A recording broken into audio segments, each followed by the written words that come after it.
consacré aux nouveautés Revit 2026 qui est proposé par la société Applicite, donc intégrateur des solutions Autodesk depuis bientôt 20 ans maintenant.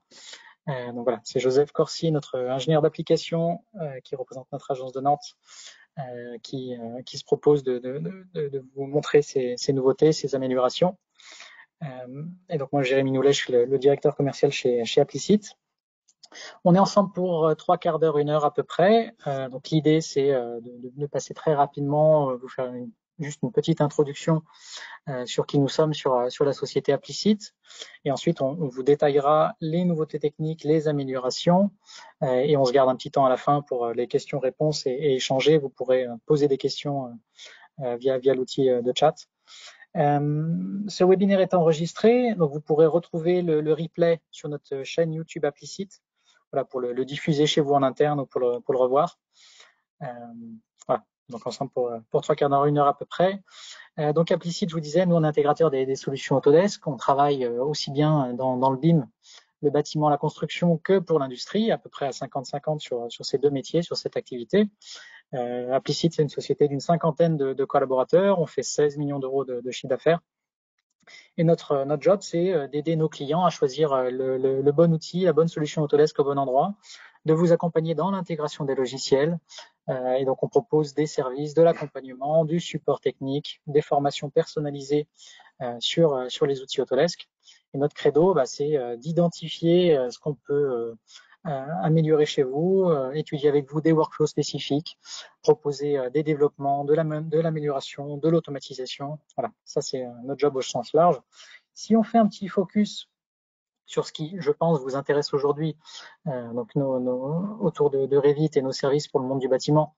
Donc on a en interne un bureau d'études d'une 12aine de personnes de Modeler BIM qui propose des maquettes numériques, essentiellement à des fins d'optimisation de la gestion, exploitation, maintenance. Donc, vous voyez, on fait du relevé, des scans 3D sur des bâtiments existants, des bâtiments tertiaires, des usines, vous voyez, tout type d'ouvrage, pour voilà, en faire une maquette numérique à des fins de gestion, exploitation, maintenance. On crée aussi beaucoup de catalogues numériques de familles Revit pour vous aider là aussi, vous peut-être industriels, fabricants, à utiliser le BIM comme un levier marketing pour favoriser vos échanges avec les bureaux d'études et architectes. Et voilà. À l'inverse, si vous êtes architecte et bureau d'études, vous pouvez retrouver sur les sites internet ou en contactant nos clients industriels, fabricants, les familles qu'on aurait modélisées pour eux. Et aussi, si vous êtes sur des projets qui impliquent la mise en place de conventions BIM, là aussi, on peut vous accompagner sur la rédaction, la mise en place de ces documents, de ces protocoles, de ces processus. Voilà. Et donc, les formations personnalisées, ça, j'en ai parlé. Si on regarde vraiment dans les grandes lignes notre métier, donc vous voyez qu'on accompagne nos clients aussi bien dans le domaine du bâtiment, de la construction que de l'industrie. Si on parle de l'industrie, là aussi on travaille sur de la CAO, mécanique, de la gestion de données techniques, de la simulation numérique avec une expertise forte sur toutes les physiques, que ce soit sur de la mécanique des structures, sur de la CFD, sur de la rhéologie, injection plastique. On travaille aussi sur de la fabrication et on vous présente aussi donc notre pôle formation avec des formations dédiées, des formations qui ont lieu chez nous en agence, chez nos clients partout en France, en visio. Voilà, tout est possible. Et vous retrouvez aussi chez Applicite une cellule dédiée au support technique avec 3 personnes en interne qui sont dédiées sur cette cellule support qui traite à peu près 2000 tickets par an pour aider, accompagner nos clients dans la gestion, administration des licences, dans l'utilisation des solutions. Donc vous pouvez poser des questions métiers et en fonction de la nature de la question, ça arrive ensuite chez nos équipes d'ingénieurs d'application comme Joseph. Et donc là, on a 27 personnes en interne qui peuvent apporter des réponses à vos questions techniques. Donc je vous invite fortement à nous solliciter en écrivant à support@applicite.com. Je te laisse avancer, Joseph. Ensuite, pour suivre notre actualité, nos informations, donc différents sites internet chez Applicite. Sur notre site principal applicite.com, vous retrouvez le blog aussi qui est très consulté et je pense apprécié de nos clients. Vous retrouvez des informations techniques, des nouveautés, des trucs et astuces. Voilà. Sur le blog Applicite, vous pouvez filtrer en fonction des thématiques qui vous intéressent, que ce soit dans le BIM, la construction, l'industrie. Vous retrouvez des infos et des nouveautés avec au moins une trentaine d'articles blog qui sont publiés tous les mois. Et ensuite, donc, je vous disais nos réseaux sociaux. Donc là, vous retrouvez nos différentes pages locales, que ce soit pour la zone de l'Ouest, celle du Sud-Ouest ou celle de l'Est, à Lyon, Nantes et Bordeaux. Là, on a cinq agences chez Applicite pour être au plus près de nos clients. Voilà. Vous avez ici l'adresse des différentes agences avec les numéros de téléphone. Donc n'hésitez pas à nous contacter localement en fonction de là où vous vous trouvez. Donc, nous, on est présents sur Lyon, sur Bordeaux, sur Nantes, Toulouse et sur Paris. C'est à Je toi, vais Joseph, reprendre la je te main. donne la main. Je vais reprendre la main. Bonjour à tous. Alors, c'est Joseph. Donc, on va regarder un petit peu les nouveautés de Revit 2026. Alors, je n'ai pas tout mis, hein. J'ai mis les principales, celles-ci surtout qui, je pense, vont améliorer les choses. Bon, dans un premier temps, on va passer par la partie commune, donc générale à tout ce qui est dans Revit. Donc, on a le profil utilisateur. Là, vous allez voir quand vous allez installer le nouveau Revit, soyez pas surpris, hein, lors de la première ouverture, elle va vous poser une question. Vous allez avoir une boîte de dialogue profil qui va apparaître et qui va s'afficher pour vous poser quelques questions sur votre secteur d'activité, votre fonction et que vous tenez au sein de votre secteur. Alors, vous pouvez l'ignorer, mais de toute façon, cette boîte réapparaîtra au bout de 60 jours. Ce rappel, il se fera que 2 fois par an, vous permettant bien sûr de répondre à ça et d'avoir un petit peu plus de données. Alors, première chose, un truc, enfin, je dirais un plugin que tout le monde n'utilise pas forcément, mais qui est assez important par rapport au nuage de points. Comme on vous l'a dit, comme on en fait pas mal, nous, on commence à utiliser pas mal ces choses-là. Donc, ça va nous permettre, ce plugin, de convertir les nuages de points en modèle de maillage segmenté grâce au traitement local. Il permet aussi d'avoir un éditeur intégré directement à l'intérieur qui permet d'exporter des modèles beaucoup plus légers de maillage et la famille Add to Document of Promote to Create pour créer des géométries Revit à partir d'un objet maillé. Voilà. Donc ça nous permet quoi? Ça va nous permettre d'avoir un onglet supplémentaire et d'avoir une connexion avec Recap Pro un petit peu plus sympathique, ce qui va nous permettre de créer des groupes, des couches qui vont permettre de nettoyer les maillages plus facilement dans les modèles avant de les exporter dans des formats comme Navisworks ou OBJ. Alors vous allez voir qu'il va y avoir une accélération graphique, voilà, qui va se représenter en haut à droite pour le moment, mais qui peut être un petit peu n'importe où comme on a envie de le faire. Alors un peu du bêta au départ quand elle est sortie. Maintenant avec la version 26.1, on a des données qui sont un petit peu plus précises. L'un des aspects les plus marquants que j'ai remarqué, c'est surtout sur les machines équipées de GPU sans carte graphique adaptée, il y a une petite amélioration, mais par contre, ça restera complètement désactivé. Voilà, la version préliminaire, elle indique plusieurs limitations et fonctionnalités qui ne sont pas implémentées. Par exemple, cette accélération graphique améliore considérablement l'affichage sur la plupart des géométries 3D et il ne prend actuellement pas en charge les dessins d'épaisseur des lignes, les motifs, les étendues et certains éléments 2D. Bon, ça va être amélioré par la suite, puisque leur ambition, c'est vraiment d'améliorer au maximum l'accélération graphique, euh, qui va nous permettre de travailler un petit peu plus rapidement. Alors voilà, l'accélération graphique, on peut venir l'activer ou la désactiver via les options dans Revit, hein, dans l'onglet graphique. Euh, c'est à vous de choisir en fonction de votre carte ce que vous avez besoin et on a la possibilité donc par cette icône aussi bien de pouvoir la positionner où est-ce qu'on a envie. Bien sûr, il est possible pendant le travail de pouvoir la déplacer, hein, il n'y a pas de problème, elle ne va pas rester automatiquement figée là où vous l'avez positionnée. Si vous avez une partie en bas, vous l'avez mis en bas à gauche et que vous avez une partie de votre dessin en bas à gauche, vous pouvez la déplacer sans problème.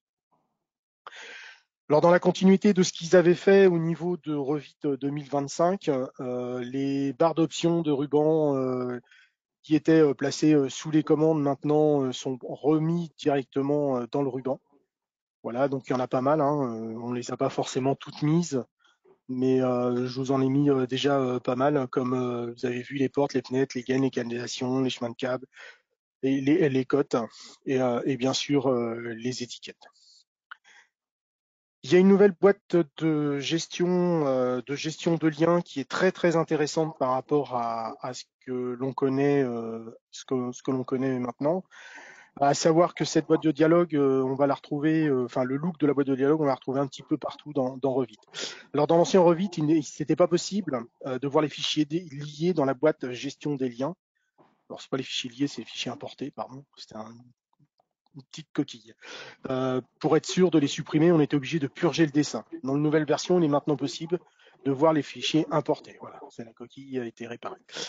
Donc la commande gérer les liens n'est plus à droite maintenant, elle est complètement à gauche, c'est-à-dire elle n'est pas noyée entre la partie liée et importée.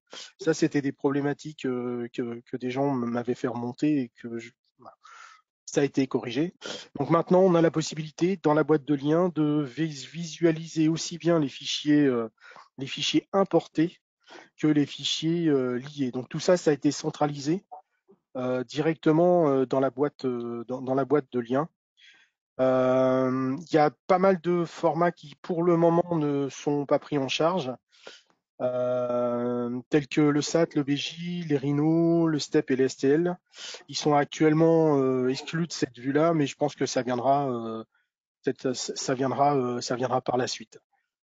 Donc voilà. Donc on fait bien la différence entre importer et lier, voilà, directement dans votre boîte. Voilà.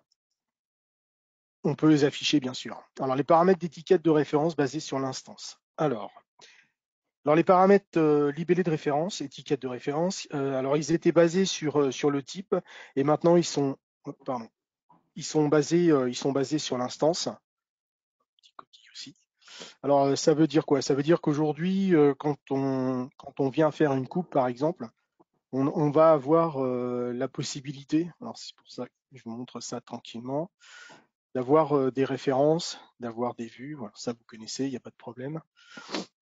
Voilà, et on va pouvoir mettre un paramètre, un référence qui va être lui basé directement sur la vue et non pas et non pas sur ce qu'on faisait avant sur le l'occurrence. Voilà. Donc on va pouvoir le modifier, chose qu'on ne pouvait pas faire avant. On était obligé de le faire directement sur la famille elle-même. Voilà, donc je viens de copier et on va voir que je vais pouvoir le changer individuellement. Donc ça vient de l'occurrence et non plus un type comme on l'avait avant. Voilà. Maintenant, on va pouvoir mettre donc des paramètres partagés comme sur les repères de coupe, sur les marques de détail, sur les titres de vue. Donc on va voir comment ça fonctionne. Donc on va dans une famille. Une fois donc qu'on est dans la famille, on va pouvoir implémenter un paramètre partagé comme on a l'habitude de le faire. Cette fonctionnalité, elle étend l'utilisation des paramètres partagés. Auparavant, elle était juste disponible dans les titres de vue. Il y a des catégories d'annotation supplémentaires telles que aujourd'hui, on va pouvoir l'affecter à des titres de légende, des repères d'élévation, des repères de section et surtout des références de vue. Alors, je pense que grâce à cette amélioration, on peut maintenant désormais ajouter et modifier des paramètres partagés au sein des différentes étiquettes, de la même manière que l'on faisait avec les autres catégories prises en charge. Alors, lorsqu'un paramètre partagé est ajouté, on va l'ajouter à des catégories, par exemple des vues de paramètres de projet. Les valeurs qui correspondent apparaissent automatiquement dans l'objet de la vue. Dans le cas des références de vue, alors les valeurs des paramètres définis dans la vue cible sélectionnée sont affichées, donc ce qui a garanti ainsi la cohérence et l'exactitude des informations. Ça, pour cela, comme qu'on faisait avant, dans toutes les vues, dans toutes les vues du projet. De plus, on va dire que ces paramètres partagés, ils peuvent être intégrés à une planification, c'est-à-dire à une nomenclature de liste de vues. Ça offre une plus grande flexibilité dans la gestion de vos données. Voilà. Donc à suivre. Alors, on a ce qu'on appelle des élévations qui aujourd'hui, enfin avant étaient, étaient attachées uniquement à des murs. C'est-à-dire que si on voulait des vues d'élévation en fonction de la façade, on était obligé de modéliser des murs comme je vous le montre à l'écran. Et là, comment dire, l'élévation venait s'aimanter par rapport à ces murs-là. Là, aujourd'hui, ces vues ont été améliorées et on va pouvoir justement l'attacher à des quadrillages. Donc, ça permet de faire des quadrillages et en fonction de ces quadrillages-là, de pouvoir créer des vues différentes sans pour cela avoir besoin de modéliser des murs directement comment dire, directement dans le projet d'avoir démarré son projet. Alors, pour les échelles de cartouches, c'était un gros problème. Alors, on avait, rappelez-vous bien, quand on mettait deux vues différentes, enfin deux vues à des échelles différentes, ça marquait comme indiqué. Dans la version Revit 2026, une grosse amélioration a été faite. On va pouvoir maintenant, désormais, grâce à cette amélioration, pouvoir positionner un texte personnalisé. C'est-à-dire qu'on va pouvoir modifier la valeur comme indiqué. Donc, comment ça va fonctionner? On va voir que on va avoir un remplacement, donc ça dans les modifier le type. Et là où il y avait marqué vue multiple, on va voir, par exemple, j'ai mis voir les vues. Donc comme ça, vous allez pouvoir mettre le texte que vous voulez. Alors, il est impossible de mettre 1% comme on avait la possibilité de le faire quand on était sur les feuilles ou même sur AutoCAD, 1/200, plus loin 1/500, plus loin 1/50. Là, ça n'est automatiquement que du texte. D'accord? Si vous remettez les vues à exactitude, c'est-à-dire avec la même échelle, ben, automatiquement, Revit remplacera comme avant. Avant, c'était marqué comme indiqué, mais donc il va le remettre l'échelle de vue classique qu'on avait l'habitude de faire avant. Donc là, voilà, c'est ce que je vous disais tout à l'heure. Donc voilà, j'essaie de le mettre. Lui, il va le refuser. Pourquoi? Parce que on peut pas mettre d'échelle comme on avait l'habitude de le faire avant. Voilà.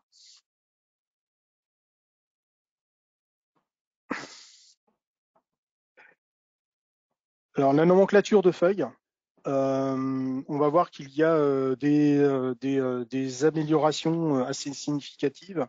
Alors la nomenclature de liste de feuilles, elle propose de nouveaux champs. Alors notamment, on va voir qu'avant on en avait 28, maintenant on en a 31. Qu'est-ce qu'ils ont rajouté? L'échelle par rapport à la feuille, qu'on n'avait pas. La hauteur de la feuille, la largeur de la feuille. Voilà. Et on va pouvoir, si on regarde bien au niveau de la sélection des champs à partir de, qu'avant on avait feuille information sur le projet et aujourd'hui on a rajouté la commande cartouche, enfin l'occurrence cartouche, qui va nous permettre de rajouter soit le nom de la famille, le nom du type, le remplacement de l'échelle, donc la valeur que l'on a mis nous à l'intérieur manuellement et le type. Voilà, ce qui fait que quand on est dans la nomenclature, on a toutes les données qu'on voit bien, l'échelle, la hauteur, la largeur, le cartouche famille, cartouche remplacement, ainsi de suite, ainsi de suite. Donc on va pouvoir aller beaucoup plus loin dans la liste des feuilles en fonction de tout ce que l'on a besoin de faire. Voilà. Alors, positionnement des vues. Ça, c'était attendu depuis, je dirais, pas mal de temps. On avait la problématique, surtout pour ceux qui faisaient des plans de vente, de positionner les vues toujours au même endroit. Donc là, actuellement, donc voilà comment ça fonctionne. Donc on va pouvoir avoir des vues dans lesquelles on va pouvoir gérer des positionnements de vues. On va pouvoir dans un premier temps enregistrer le positionnement et le placement automatique des vues. Alors grâce à cette amélioration, il est possible maintenant d'enregistrer comme je vous l'ai dit. Mais il y a aussi cette fonctionnalité, elle a deux comportements d'alignement. En mode origine de vue, c'est ce qu'on va voir après. Voilà, donc là, c'est les différentes origines. Donc, on a les origines de vue en fonction au gauche, au droit, bas gauche, ou par rapport au centre, hein, comme on a l'habitude de le faire. Enfin, comme Revit a l'habitude de le faire. Donc, cette fonctionnalité, elle est assez intéressante parce que ça va nous permettre, pour ceux qui ont la volonté de vouloir positionner les vues toujours au même endroit, de pouvoir enregistrer le positionnement des vues. Donc, vous voyez, je choisis des vues. Donc, toutes ces vues-là, ont pour le moment aucune je dirais, origine. Voilà. Là ici, on va pouvoir visualiser les éléments. on va pouvoir regarder ces différents éléments. Donc, vous avez vu, c'est un petit peu vite, quand on a la possibilité donc d'ouvrir ces vues directement via je reviens légèrement en arrière, excusez-moi. Là, c'est moi qui ai cliqué trop vite. Donc là, va pouvoir, en fonction des origines de vue, positionner les vues. Et ça, on va pouvoir même les enregistrer directement dans la vue de base. C'est-à-dire qu'avant de les positionner dans la feuille, on va pouvoir venir dire, voilà, je voudrais que tu me le places sur ce positionnement-là. Et quand on va ramener automatiquement la vue à l'intérieur comment dire, à l'intérieur de la vue, elle va venir se positionner en automatique. On a la possibilité comment dire, dans les nomenclatures de visualiser l'ancrage des vues avec son positionnement. C'est-à-dire si par hasard vous avez un positionnement qui ne vous convient pas, on va pouvoir, comme on le fait dans les vues normales, positionner les vues manuellement. Alors comme je vous l'ai montré, j'étais un petit peu vite tout à l'heure, on a la possibilité maintenant de pouvoir ouvrir toutes les vues qui sont dans une feuille directement avec un clic droit et automatiquement Revit vous demandera si vous êtes certain de vouloir ouvrir ces 3 vues-là. Voilà. Donc ça, c'est une amélioration qui peut être assez importante quand on recherche les vues, quand on a une arborescence qui est assez grande. Amélioration des IFC. Alors la liaison de les IFC est maintenant 50% beaucoup plus rapide. Il y a des nouveaux contrôles de positionnement qu'on n'avait pas avant. C'est-à-dire qu'avant, quand on intégrait un IFC, il se mettait. Et on n'avait pas la main sur le positionnement de l'IFC dans notre projet. Aujourd'hui, l'IFC va se comporter exactement comme un RVT ou qu'on a l'habitude de positionner. Il va nous demander automatiquement quel est le positionnement que l'on veut. D'accord, donc ça nous permet d'avoir une plus grande flexibilité en fonction de ça. Et l'emplacement par défaut est l'emplacement de l'origine interne de Revit. Automatiquement, de base, il se mettra sur l'origine interne de Revit. On n'avait pas la possibilité avant 2026 de pouvoir exporter les grilles de plafond. Aujourd'hui, c'est possible directement avec Revit 2026. Voilà. Donc pour cela, il faut cocher dans la partie des paramètres de l'IFC, exporter les trames de faux plafond. Sinon, ça en revient comme avant, quoi. Donc c'est une petite coche supplémentaire. Je ne sais pas forcément ce que vous voulez rechercher, mais là on a la possibilité de le faire aujourd'hui. Alors, au niveau des déplacements des étiquettes dans les vues. Alors avant, on avait automatiquement des étiquettes qui se mettaient un petit peu n'importe où, ou alors que nous on déplaçait. Donc aujourd'hui, avec une commande qui s'appelle déplacer vers la référence de la pièce, automatiquement, l'étiquette viendra se positionner au milieu de la pièce. Avant, quand on avait une pièce qui était décentrée, qu'on a voulu décentrer involontairement ou même que lui a décidé de le faire, on a la possibilité maintenant de pouvoir aussi recentrer cette référence. Voilà. Nouveauté dans la caste des textes, on va se comporter un petit peu, je dirais, comme Word. Voilà. On va pouvoir maintenant intervenir sur une partie du texte. On va pouvoir le mettre en gras, en italique, en souligné, majuscule, minuscule. On peut aussi ajouter un exposant ou même un indice. Voilà, donc on voit bien que là, ici, on met ou on enlève le gras. On va pouvoir mettre de l'italique, mettre du souligné. Enfin bon, voilà. Donc on revient un petit peu dans je dirais, dans un gestionnaire de traitement de texte comme on connaît, comme nous on le connaît couramment. Voilà. Donc voilà. Voilà. Pour vous montrer un petit peu tout ça. Alors au niveau des nouveautés pour l'impression. Alors dans la boîte de dialogue d'impression, on a désormais dans la partie étendue d'impression pour l'option vue fenêtre différentes colonnes. C'est-à-dire qu'on a imprimé un ordre d'impression. Ça va nous donner un ordre d'impression, on va pouvoir le modifier. On va avoir, comme vous le saviez, on peut créer des jeux de feuilles. Maintenant, on va avoir la possibilité de visualiser les jeux de feuilles au cas où par hasard on s'est trompé, ça peut arriver. Et on va pouvoir aussi visualiser les indices que l'on n'avait pas forcément avant. Alors bien sûr, toutes ces modifications, il y en a qui sont arrivées avec la dernière mise à jour de Revit 2025. Hein. Donc c'est pour ça qu'il y en a qui connaissent peut-être déjà, mais pour ceux qui ont la nouvelle version 2026 et qui n'avaient pas la 2025 ou qui n'avaient pas forcément fait attention, voilà, c'est des données qui sont arrivées. Alors là, c'est un peu plus pour ceux qui utilisent je dirais, le Data Exchange. Alors le Data Exchange, ça permet quoi? Ça permet de partager des données de conception entre différentes applications, enfin, pour laquelle vos équipes qui travaillent vont pouvoir les utiliser sans pour autant avoir à importer ou exporter l'ensemble du modèle. Alors, comment expliquer ça? Cette technologie, elle permet de créer, de mettre à jour et de gérer un ensemble ou une partie des données via Autodesk Docs. Bien sûr, il faut avoir Autodesk Docs ou l'ACC, comme tout le monde en entend parler, pour les modèles Revit publiés, pour bien sûr réaliser ce partage directement avec les applications tierces comme Rhino, Inventor, voilà en gros. Oui, il faut un abonnement à Docs, Joseph, c'est ça. Voilà, Et juste pour info, si vous avez des AEC collections, c'est le cas. Hein. Vous avez Docs inclus c'est dans ça. vos AEC collections. Voilà, quand on a un Revit simple, on ne l'a pas.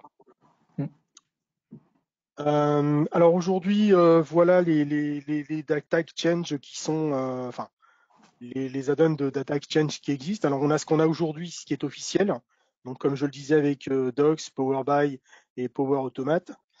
On a celles qui sont sorties, qui sont sorties ou qui vont sortir là en 2025. Donc les connexions directement avec Autodesk Inventor, Trimble, Rhino. Alors elles étaient en bêta, hein, c'est pour ça que je vous dis elles sont sorties. Et vous avez maintenant les nouvelles versions bêta qui vont être publiques, donc vous allez pouvoir aussi utiliser avec l'IFC Connector, le Navisworks, AutoCAD, Civil 3D, Dynamo, Grasshoppers et le Dassault SolidWorks, donc le SolidWorks. Donc ça permet d'avoir une connectique directement entre les deux. Alors pour une simplification, ils ont renommé les omniclasses. Avant, on voit bien que c'était numéro d'omniclasse. Aujourd'hui, ils ont classé ça en numéro de classification. Voilà. Bon, pourquoi, je ne sais pas, mais c'est pour une meilleure définition à l'intérieur de leurs données. Voilà, donc ça permet d'avoir des valeurs bien plus précises. Alors en vrac, j'ai pas fait forcément quelque chose dessus. Hein, c'est vraiment parce que c'est des choses que j'ai vues directement. Donc il y a le navigateur de projet anglais il permet d'afficher différents types séparément. C'est-à-dire que si on prend le premier onglet complètement à gauche où il y a la petite maison, on va visualiser complètement l'arborescence. Donc l'arborescence de projet. Ensuite, en fonction des icônes que vous allez choisir, donc vous allez avoir soit les vues, soit les légendes, soit les nomenclatures, soit les rapports, soit les feuilles, soit les familles, soit les groupes, soit les assemblages. Donc ça permet de faire un filtre rapide plutôt que d'aller scroller dans l'arborescence, surtout quand on a une arborescence qui est assez grande. Quand vous avez par exemple l'arborescence des vues ouvertes, vous voulez aller directement sur les feuilles, vous avez juste à cliquer en haut et pas descendre dans votre arborescence. Le correcteur orthographique est intégré sur la ligne directement. Donc, on a un vérificateur orthographique qui maintenant, au fur et à mesure que vous allez saisir, va vous donner, un peu comme dans Word, quoi, des références et vous dire que là, vous êtes trompé, vous avez oublié un accent, un S, enfin bon, voilà. Il y a une nouvelle génération d'Autodesk Inside qui est maintenant directement installée en même temps que Revit. On n'est plus obligé, comme avant, d'aller chercher ce qu'on avait besoin. Maintenant, ça s'installe automatiquement à l'intérieur. Donc voilà, c'est un add-on en plus qui s'installe. Alors on a un contrôle, ils appellent ça un contrôle granulaire des compléments Revit. Alors c'est tout simplement que vous avez la possibilité directement, alors je vais revenir légèrement en arrière. Voilà, donc on le voit bien, c'est dans le gérer. On a la possibilité via un icône d'aller activer ou désactiver des compléments en fonction du travail que l'on a besoin. Hein. On a la possibilité peut-être pour certains projets d'avoir besoin je sais pas, d'une connexion avec format. Donc on va le mettre à jour. Si on va le mettre en route. Après, comme on a fini cette connexion, on va pouvoir le désactiver pour pouvoir travailler. Voilà, c'est des données un petit peu supplémentaires qui sont assez sympathiques. Alors l'option du double clic, donc on a une petite amélioration qui est assez sympa. Ils ont donc divisé vue extérieure sur feuille en deux avec les vues intérieures, pardon, et avec les nomenclatures, je me suis trompé. Donc là, ils ont divisé ça en deux, c'est-à-dire qu'on va pouvoir gérer soit les vues intérieures sur les feuilles, soit les nomenclatures sur les feuilles. Comment on veut les voir, est-ce qu'on veut les modifier ou pas les modifier. Avant, c'était l'un et l'autre en même temps, donc voilà, aujourd'hui, ça a été modifié. On va passer dans la partie architecture parce que là, il y a vraiment beaucoup d'améliorations. Enfin, beaucoup. Il y a pas mal d'améliorations et celles-ci, elles sont assez sympas. Donc, on va partir d'abord sur les murs. Alors, vous connaissiez les murs multicouches. Donc ça, tout le monde connaît. Hein, c'est les murs de base que tout le monde connaît, dans lequel on avait un mur sur lequel on venait automatiquement, comment dire, créer les multicouches. Aujourd'hui, on a la possibilité d'avoir des murs avec des monocouches. C'est-à-dire que chaque mur sera une couche. Donc, faut bien faire la différence entre le mur, ce que j'appelle moi unique, monocouche, multicouche, et un mur multicouche. On fait bien la différence entre les deux. On va voir ça dans les diapos suivantes. Alors, dans la version précédente de Revit, chaque fois qu'on faisait une structure composée, donc alors bien sûr ça c'est valable sur les murs, sur les sols, les toits, les faux plafonds et les solides topographiques, on devait avoir une couche principale. D'accord? Donc la couche principale était la plus solide, ce qui faisait qu'elle traversait toutes les autres couches et elle se joignait automatiquement au noyau du mur adjacent. Ce qui pour nous était ce qui était recherché. Aujourd'hui, on avait la valeur de classification qui persistait même lorsqu'un fichier texte. Non, c'est n'importe quoi. Je me suis trompé de ligne, excusez-moi. Donc on avait tous ces éléments-là qui venaient les uns avec les autres. Aujourd'hui, quand on faisait donc un mur simple, donc comme vous voyez, avec bien sûr automatiquement une limite de couches, et qu'on venait rajouter un monomur, juste un monomur, un mur unique, automatiquement il allait rechercher à l'identique de l'autre côté, même si ça n'avait pas la même matière. Aujourd'hui, on va voir ça, on va voir comment Revit il résout ce problème. Dans un premier temps, on va observer les différences entre avant Revit 2026 et maintenant. Si on regarde bien, on avait à la fois, je dirais, la fonction et la priorité. C'est-à-dire qu'on ne pouvait pas dissocier le porteur en priorité 1, le doublage 2, et ainsi de suite, ainsi de suite. Aujourd'hui, ça a été changé, c'est-à-dire que on a divisé ça en deux. On a d'un côté la fonction et de l'autre côté, on a les priorités. En plus, on va regarder les dénominations, elles ont été changées. Hein. Vous avez bien encore à gauche porteur, doublage, isolation, finition, finition, couche, membrane. Aujourd'hui, on a la structure qui est la couche qui soutient le reste du mur. Hein. On a le substrat. Alors c'est quoi? C'est le matériau tel que je dirais le contreplaqué, le placo-plâtre, qui va, comment expliquer ça? Qui va jouer un rôle de fondation ou de porteur pour d'autres matériaux. Ensuite, on a une couche isolante avec la lame d'air qui fournit, donc c'est ce qui fournit l'isolation et c'est ce qui empêche les infiltrations d'air. On a la couche membrane, comme on avait avant, hein, c'est la couche qui empêche les infiltrations de vapeur d'eau. Elle est toujours à 0 et vous ne pourrez jamais lui mettre une épaisseur. On a toujours la finition 1 qui correspond généralement à la couche extérieure, la finition 2, celle extérieure. Donc il est désormais, enfin, à partir de maintenant, il est possible de donner individuellement une priorité pour chaque fonction. Alors, on va revenir pour voir un petit peu tout ce que je vous dis à notre exemple de salle de bain dans lequel on avait une couche supplémentaire. Là, on a créé une couche simple, sans avoir pour autant une limite de couche. Hein. Donc, voilà. Et donc sa fonctionnalité maintenant, c'est qu'elle ne va plus chercher directement la limite de couche. Donc on va avoir les problèmes que l'on avait tout à l'heure qui traversaient toutes les couches, on ne l'aura plus.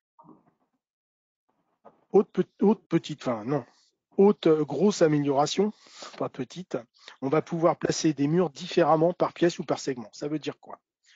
Ça veut dire qu'on connaissait attaché automatique et verrouillé, ce qui était important par rapport au positionnement des murs que l'on avait en 2025.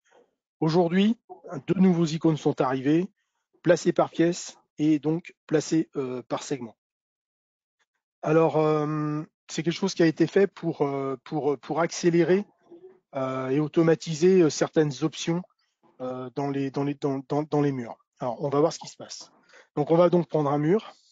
Voilà. Donc, ça va être un mur tout simple. Quand on le faisait on va le mettre en automatique. Et là, on va pouvoir le placer par segment. C'est-à-dire qu'en fonction du mur que l'on va sélectionner, vous voyez, donc on va sélectionner, il va venir nous rajouter une couche supplémentaire. D'accord? Alors, voilà, donc on voit bien que cette couche, elle est là. Maintenant, je vais faire exactement la même chose, mais cette fois-ci, placer la même chose, mais sans avoir le attaché et le attaché, le verrouillé que l'on connaît. Voilà, donc ça veut dire qu'automatiquement, il va pas prendre en considération toutes les ouvertures qui ont été préalablement créées dans ces murs-là. Voilà. Maintenant, on va regarder l'autre commande qui est cette fois-ci placée par pièce. Alors tout simplement, on va pouvoir venir placer tout autour de la pièce une couche supplémentaire et avec la touche tabulation, on va pouvoir ou pas sortir l'ossature, enfin pas l'ossature, le poteau. Voilà, donc ce qui va nous permettre automatiquement de pouvoir placer un mur de la pièce, sachant qu'il ne faut pas oublier d'attacher et verrouiller automatiquement. Une amélioration qui n'a pas l'air mais qui est assez sympathique. Avant, en 2D, on avait cette interdiction de joint qui apparaissait, qui nous permettait, sans faire de clic droit, de pouvoir attacher ou pas les joints de mur. Cette fonction est arrivée maintenant aussi en 3D. Au niveau de la partie topographique, alors il y a une amélioration au niveau des solides topographiques. Dans Revit 2026, lors de la modification des sous-éléments des solides topographiques, les lignes de pli, elles sont pas visibles. Donc il faut pour cela revenir dans le VV que tout le monde normalement doit connaître pour pouvoir visualiser les différentes lignes de pli que l'on avait avant. Voilà, ça nous permet de visualiser les choses. Petite amélioration aussi, quand on veut revenir à je dirais, à une topo plate, la topo d'origine, avant il le faisait, aujourd'hui, et il le faisait sans vous poser de questions, aujourd'hui il vous avertit en vous disant attention, tu vas le faire, est-ce que tu es d'accord? Les sous-divisions positives ou négatives. Alors, grosse amélioration. Avant, quand on était en 2025 et qu'on venait créer une sous-division, cette sous-division, elle ne pouvait pas être négative.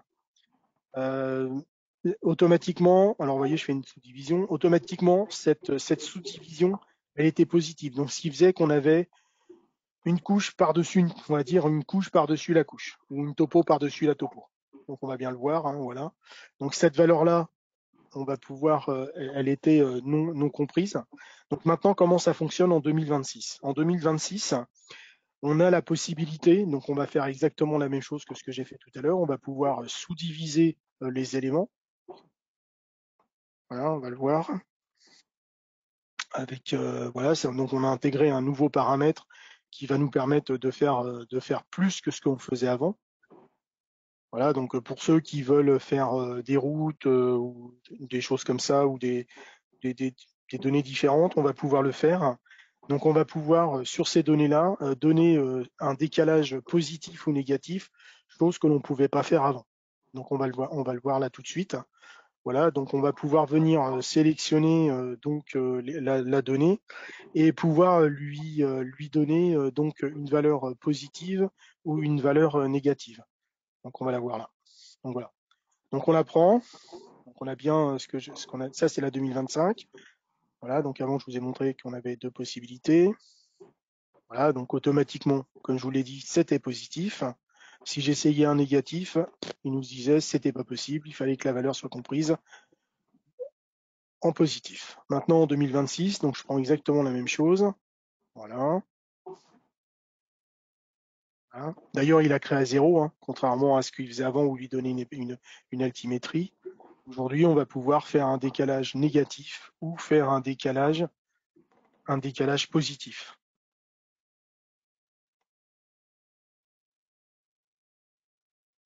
Alors, juste un petit truc à savoir, c'est que toutes les subdivisions qui sont mises à jour à partir des anciennes surfaces topographiques sont automatiquement générées avec un décalage à 0. C'est-à-dire que le décalage que vous aviez en 2025, aujourd'hui, passe à 0 automatiquement. Donc un petit gain de temps qui est assez sympa. Alors la qualité la qualité des solides topographiques. Alors il y a une grosse amélioration dans la qualité parce que on va pouvoir gérer le seuil de nombre de points par défaut. Alors avant, il était de 10 000 sur Revit 2025. Aujourd'hui, cette valeur-là, on la met en moyenne à 20 000, mais sachez qu'on peut la monter jusqu'à 50 000. Donc, si on regarde le Link Topo Solide, c'est ce qu'on utilise lors de la liaison d'une topographie avec un modèle. Et le Native, c'est ce qu'on utilise lors de la création d'éléments de Solid Topo à partir d'un fichier externe, des WG ou un fichier texte. Donc en fonction de ce que vous faites, vous pouvez avoir une amélioration de l'un ou de l'autre. Voilà. Donc le premier c'est lorsque je crée une topo directement dans mon projet, et le deuxième c'est quand je crée une topo via un élément externe, un fichier externe. On a aussi la possibilité maintenant sur une topo de pouvoir copier des points d'une partie de la topo à une autre partie de la topo, ou même sur une topo tierce à côté. Hein. Ça va fonctionner. Alors, ce que je vous montre sur la topo, il faut comprendre aussi que ça fonctionne sur les sols. Donc, ce que je fais de là, voilà, on va voir que je copie les points. Voilà, il a copié exactement les mêmes points et on va se retrouver exactement de la même façon. Alors, l'utilité, moi, je l'ai pas encore trouvé, mais sachez qu'on peut le faire. Voilà, donc avant les subdivisions, elles étaient pas individuelles. Aujourd'hui, on a la possibilité directement dans le VV de pouvoir, vous voyez, c'est devenu des paramètres ou des occurrences totalement en dehors du topo solide. Donc elles ont été divisées de façon à ce que vous puissiez vous les gérer différemment de la topo globale. Donc c'est une topo dans la topo, on va dire. C'est une sous-division qui, elle, est complètement qui est passée en sous-catégorie. Voilà. On voit bien comment ça se comporte.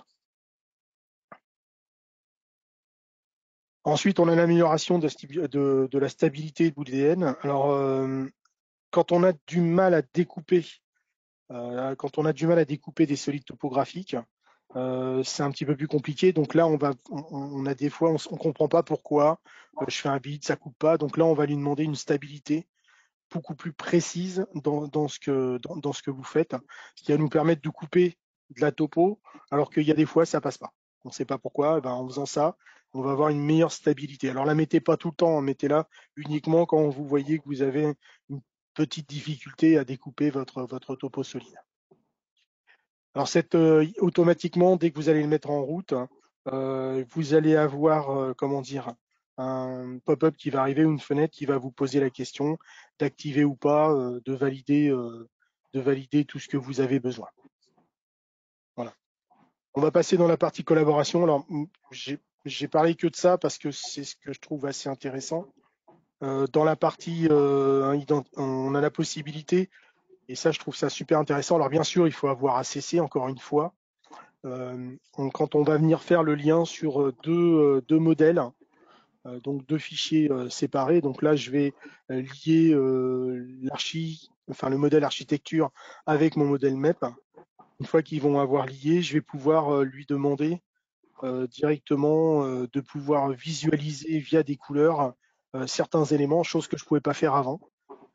Donc là, je vais pouvoir tout simplement dans la partie de coordination, donc un onglet qui vient d'arriver supplémentaire, via les catégories. Voilà, par exemple, là, je vais prendre, je pense, une gaine, ouais, par exemple. Et cette gaine, je vais lui demander de la rendre invisible, par exemple, donc ce qui me permet de pouvoir uniquement gérer mon lien et non pas le lien dans ma maquette. Voilà, je vais pouvoir lui demander de changer de couleur. Voilà, donc ce qui peut être un petit peu plus sympa. Alors à savoir que tout ce que vous faites, bien sûr, c'est enregistré dans les gabarits de vue, hein, et ainsi de suite, ainsi de suite. Donc voilà, on peut le faire aussi. Donc ce que je vous ai montré avec un RVT, là je vais vous le montrer tout simplement avec un IFC. Donc voilà, il prend en charge les deux. Donc ce qui est assez sympa. Donc ça vous permet de gérer des liens entre des RVT et des IFC. Voilà. Voilà. Partie dynamo, alors ben, comme chaque année, hein, dès qu'on va mettre un revit, un nouveau dynamo va arriver. Donc avec un package qui comprend différentes choses, hein. Bon, je vous laisse lire rapidement les choses. Euh, Allez voir directement dans l'aide Revit 2026, hein. Il va vous donner tout ce qui a été amélioré dans tout ce que vous pouvez faire. Donc voilà, il y a des mises à jour de bibliothèques, il y a des mises à jour de nœuds. Enfin bon, il y a énormément de choses qui ont été implémentées dans la partie Dynamo. Alors petite partie MEP en ce qui me concerne. Alors au niveau des câbles électriques, il y a un nouveau paramétrage qui est arrivé, c'est qu'on va pouvoir paramétrer les câbles. Alors auparavant, ça se faisait dans un environnement électrique. Maintenant, on va passer par l'onglet Gérer dans les paramètres MEP et on retrouve on va retrouver tout ce qui concerne la gestion de la taille des câbles électriques via les paramètres de conducteurs des câbles électriques. Alors comment ça se compose? Alors on va voir déjà envoyer une nouvelle fenêtre qui apparaît, un nouveau look qui va se généraliser, dans lequel on va retrouver donc on va se retrouver avec quatre onglets. Alors le premier onglet, il va nous permettre de gérer les tailles de connecteurs. Comme on avait avant, hein, ça n'a pas changé. Avec la définition des matériaux, l'estimation des températures et la définition des matériaux d'isolation. J'étais un peu vite. Voilà, donc tout ça, c'est ce qu'on avait un petit peu avant dans la partie 2025. Le deuxième, c'est là où on va générer les tailles de conducteurs. Alors bien sûr, hein, comme dans la première partie, on peut ajouter, modifier, supprimer tout ça. Dans la troisième partie, c'est la nouveauté. Donc ça, c'est la petite nouveauté. On va indiquer le nombre de phases avec les sections ainsi que le nombre de neutres, ainsi que le nombre de neutres et la section, le nombre de terres avec bien sûr la section, ainsi on pourrait rajouter aussi d'autres conducteurs dans des câbles un peu spécifiques que l'on peut trouver sur le marché. Et derrière, c'est là où on va gérer tous les types de câbles en fonction des différents paramètres implémentés dans les onglets précédents, ce qui va nous permettre de pouvoir positionner les câbles à l'intérieur de notre projet. Voilà. On a la possibilité, une fois qu'on a créé le circuit électrique, de venir dire, voilà, avant on ne pouvait pas. Aujourd'hui, on peut dire, je me suis trompé, c'est pas le bon type de câble que j'ai sélectionné ou qui a été sélectionné. Donc moi, je vais venir en chercher, je vais venir le modifier. Donc tout ça dans la partie de circuit électrique, là où il y a marqué le type de câble, je vais pouvoir le faire. L'arborescence du tableau électrique, alors la voilà. Avant, on n'avait pas la possibilité de pouvoir gérer cette arborescence. Aujourd'hui, cette arborescence, elle va se comporter comme pour les arborescences des vues, des légendes, des vues, des feuilles, pardon, et des nomenclatures classiques. On va pouvoir organiser l'arborescence via les tableaux électriques. Voilà, donc là, par exemple, par niveau, je vais demander de faire une nomenclature par niveau. Voilà, il va me mettre donc tous mes tableaux électriques par niveau. En vrac, alors il y a certaines catégories MEP qui ne s'affichaient pas correctement. Alors il y avait le service alimentaire, équipement médical, protection contre l'incendie, appareil audiovisuel et signalisation. Maintenant, elles sont comme les autres. Avant, il y avait un léger décalage, on n'arrivait pas à faire exactement la même chose. Aujourd'hui, ça a été amélioré. Les calculs, maintenant, on a aussi les calculs de puissance apparente qui sont arrivés, qui vont nous permettre d'être un petit peu plus précis dans nos données. Voilà. On a la reconnaissance, enfin, la reconnaissance des connecteurs dans les familles imbriquées. Avant, quand on avait une famille avec un connecteur et qu'on l'imbriquait dans une autre famille, même si on la partageait, on perdait les connecteurs. Or aujourd'hui, si je prends n'importe quoi, une prise électrique que je veux mettre sur un meuble, avant, j'étais obligé de reconstruire ce connecteur dans ce meuble-là. Aujourd'hui, je ramène le connecteur de ma prise dans la famille imbriquée. Voilà, en gros, j'aurais pu faire plus long, mais après, c'était un petit peu trop long, comme on dit. Donc, je vais m'arrêter là. Et si vous avez des questions, pas de problème, je serai là pour y répondre, Merci sans beaucoup, problème. Joseph. Ouais. Merci beaucoup, Joseph. Ouais, c'est assez dense quand même cette année. Pas mal de nouveautés là sur la 2026. Ouais, enfin, il y en Euh, a d'autres hein, que j'ai pas tout mis, hein, parce qu'il y en a encore c'est des petites, mais il y en a encore pas mal. Après, bien sûr, on est à votre disposition. Voilà, si vous avez des questions, des choses que vous attendez, on est là pour y répondre avec plaisir. Donc, vous pouvez poser vos questions dans le chat, là, dans l'utilitaire sur le GoToWebinar. Vous pouvez poser vos questions. Il y en a déjà certaines qui sont arrivées pour savoir notamment si le webinaire sera disponible en replay. Oui. Euh, oui, oui, on le prépare tout ça, on le met sur notre chaîne YouTube Applicite. Si jamais vous avez des difficultés à trouver le replay, vous pouvez m'écrire sur jeremy.noulet@applicite.com ou sur contact@applicite.com et puis on vous enverra le lien directement. Et j'ai noté le nom de la personne qui a posé la question, donc je vous l'enverrai demain. Il y a aussi une question, Joseph, sur bonjour, l'enregistrement du positionnement des vues est-il aussi possible pour les nomenclatures posées sur les feuilles? Ça, je crois que ça concerne le Euh, point 12. Tu sais, le point 12 sur les alors, raccourcis des vues, là. non, je ne pense pas parce que c'est pas une vue enfin, à part entière. On n'a pas Ouais, la possibilité de lui donner directement, pour le moment, on ne peut pas lui donner l'ancrage. Voilà, il n'y a pas d'accord, encore cette fonctionnalité d'enregistrement du positionnement de la nomenclature. d'accord. Ça n'est pas encore implémenté. Ok. Il y a une autre question, Joseph, qui concerne le plugin Inventor. Peut-on récupérer les e-propriétés comme métadonnées? Oui, oui, oui, Ok, oui, oui, on le fait déjà. Alors, on peut les récupérer via une coche qu'on met dans Inventor. Alors, je fais ça de mémoire, hein, bien sûr, mais mhm, normalement, les métadonnées, les e-properties que vous avez dans Inventor, oui, si elles sont renseignées via alors ça dépend si c'est via l'extraction RFA, enfin RFA ou RVT dans Inventor. Mais normalement, oui. De mémoire, moi, je les ai récupérés, donc c'est ça, possible. ouais, ça dépend peut-être de la méthode d'export et il faut, Oui, oui, faut oui. tester. Après, Ok, ouais, voilà. Après, il y a plusieurs méthodes d'export. Comme je vous l'ai dit, là, il y a le Detox Connector, il y a le Inside, j'ai plus le nom exactement en tête, mais il y a mm, deux, trois méthodes et en fonction de ça, on peut les avoir. Normalement, on doit les avoir. ok. Une autre question d'ordre plus général sur la création de famille. Est-ce qu'il y a des nouveautés significatives autour de la création de famille? Alors là, tu venais Non, justement parler des connecteurs qu'on récupère. Donc, j'imagine non, que à part les c'est OK. connecteurs, Ouais, c'est tout. Moi, c'est tout ce que j'ai vu, hein. Au niveau des OK. connecteurs de famille, après, s'il y a une question précise sur les familles, n'hésitez pas à nous envoyer la question, hein. Ouais, OK. On pourra regarder là aussi au cas par Mm. cas. Il y avait une autre question sur la configuration requise. Euh, Est-ce que ça change d'être en 2026? Là, j'ai comparé les deux. J'ai pas vu de différence notable si on Non, vient de la 2025. Après, voilà, si vous faites non. un saut de deux, trois versions, là, il faut peut-être vérifier si ça implique ou pas de changer votre matériel. Mais si vous venez de la 2025, normalement, ça devrait suivre.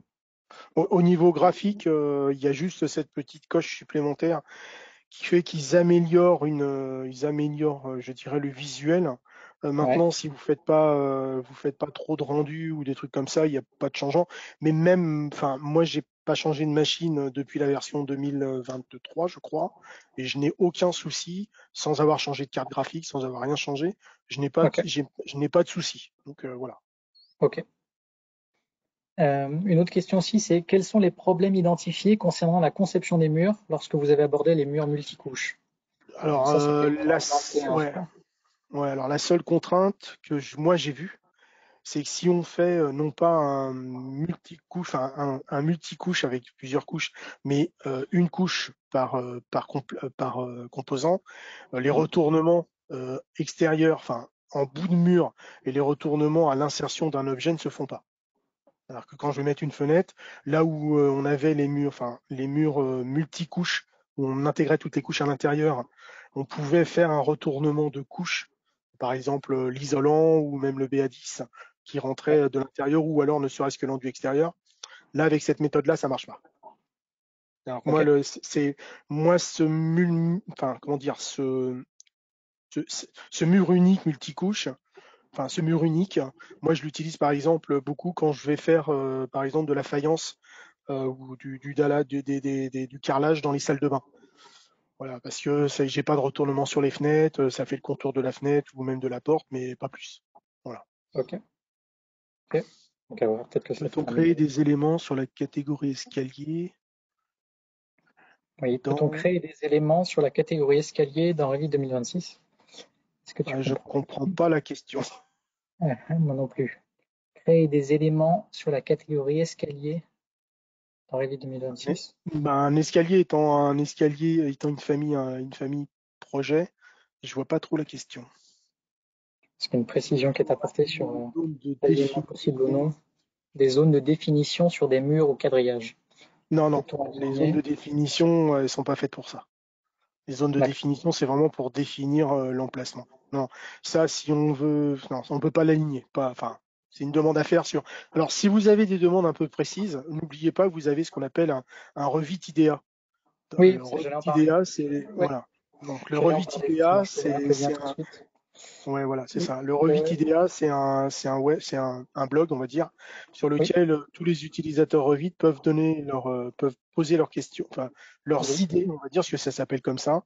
Et après, il y a un système de vote qui permet d'être plus ou moins en avant dans la liste et d'être vu. tout à fait. Je l'avais préparé. J'ai mis le lien là en réponse dans le chat, donc vous devrez pouvoir y accéder. Il y a deux éléments de réponse. Donc déjà, il y a ce qu'on appelle la wishlist aussi, c'est-à-dire donc, le Revit Ideas, c'est la wishlist, c'est-à-dire vous votez, vous regardez la communauté a suggéré comme amélioration Autodesk, et vous pouvez voter sur ce qui vous paraît intéressant afin que ça remonte dans la liste en priorité. Et le deuxième aspect, le deuxième élément de réponse, c'est aussi la roadmap publique communiquée par Autodesk. C'est ça. Là aussi, vous pouvez jeter un coup d'œil à ce que Autodesk nous dit qu'ils vont améliorer à court ou moyen terme. Il y a peut-être des éléments de réponse déjà dans cette roadmap. Je vous mets le lien aussi juste là.